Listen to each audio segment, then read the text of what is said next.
con gli sceneggiatori stavamo pensando a un'idea nuova per il secondo film e mentre parlavamo di tanti argomenti da trattare, a un certo punto gran parte di quegli argomenti di cui abbiamo trattato poi sono apparsi come pubblicità sui nostri smartphone. Le scarpe di cui ho parlato, il luogo di cui ho parlato era proposto come viaggio. Allora lì è venuta l'idea, forse dobbiamo parlare proprio di questo, il fatto che stiamo concedendo a un algoritmo tutte le nostre informazioni, tutti i nostri segreti più reconditi, e l'algoritmo però è uno sconosciuto.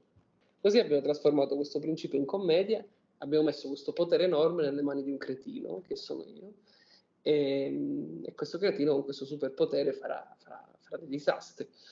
È bello perché si incrocia questo mondo degli algoritmi col mondo dei sentimenti, e così viene fuori su tutto di te, che è un film in cui c'è un po' tutto, c'è la satira, c'è i sentimenti, c'è Leo Gullotta che è mio nonno, c'è Sergio Friscia che è il mio migliore amico, ci sono questi mondi che si incrociano, e così nasce il film.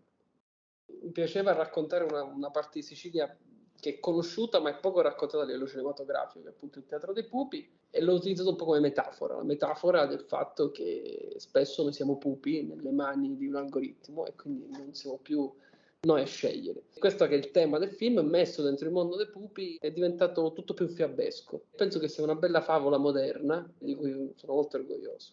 Un film che, essendo ambientato in Sicilia, è giusto che ci siano attori siciliani, perché siamo abituati ai film ambientati in Sicilia, interpretati da romani, toscani, e poi ti dici, ma com'è che parlano così? Ecco, invece questo film vuole essere autentico.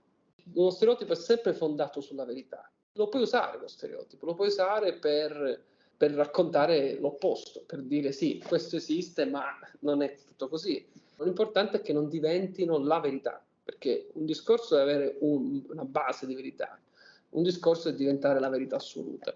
Mi diverto a giocare sul non negarli mai, ma farli diventare, mettergli una veste nuova. È quello che accade anche in questo film. In questo film c'è molto spirito siciliano, ma c'è anche una storia che potrebbe essere ambientata ovunque. Un giorno vanno fuori, uso le luci e cominciano a lampeggiare tutte le luci del set.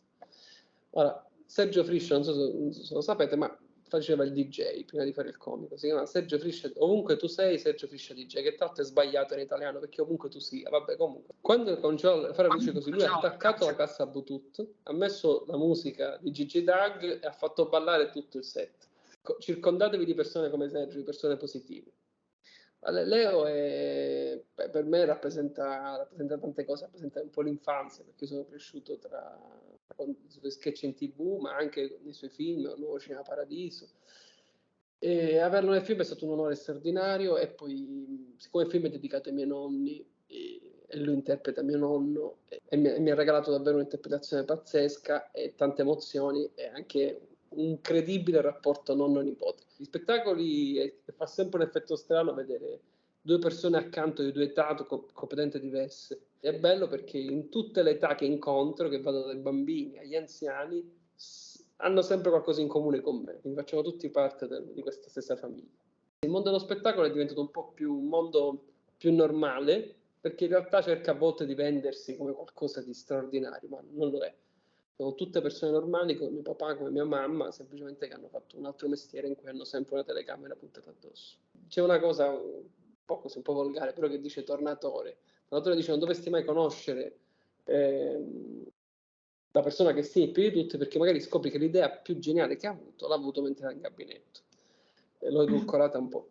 Però funziona così. Quindi a volte, vedendo il mondo dietro le quinte, diciamo, è così. Che i giovani vogliono lavorare lo dice chi non è giovane. Ogni generazione è convinta di far parte della generazione migliore, e che quella che è venuta dopo è peggio della sua. E questa invece è una mentalità veramente stupida, perché in realtà i figli sono sempre meglio dei padri. Io credo tantissimo nella mia generazione, perché è una generazione particolare, perché ha visto sfuggire tra le mani l'analogico, cioè noi avevamo fino a 11 anni il mondo era analogico, poi 2001 così esplodono i cellulari, 2008 arrivano i social, non avevamo il tempo di abituarci a una cosa che spuntava una roba nuova. Le generazioni successive invece sono super digitali, hanno tutto, e qui sicuramente saranno diverse da me, ma io non posso capirle. Cioè sarebbe assurdo che io do un giudizio, perché io ho vissuto un mondo che non c'entra niente con loro. Però quando uno non capisce, di solito in questo paese giudica.